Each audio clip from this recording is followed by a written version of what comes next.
এই যে আর একটা পাহাড়ে এসছি, ওই পাহাড়ের থেকে এখান থেকে রাস্তাঘাট সব কীরকম দেখা যাচ্ছে, সব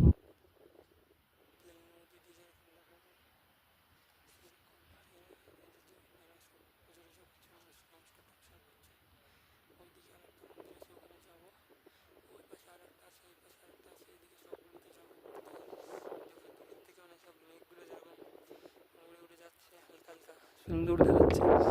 অতটাও মেঘ নেই স্টিল, এই যে একটা আবছা আবছা, এটাই একটা আলাদা রকম অভিজ্ঞতা দিচ্ছে। আসলে এই তো পাহাড় আর পাহাড়, হ্যাঁ, যেগুলো দেখা যাচ্ছে। তো খুব সুন্দর জায়গা। এখান থেকে আমার মনে হয় আর একটা ডেঞ্জারাস স্পট আছে, ডেঞ্জারাস স্পটটা আগে একবার গিয়ে দেখি কী অবস্থা, কেমন দেখতে।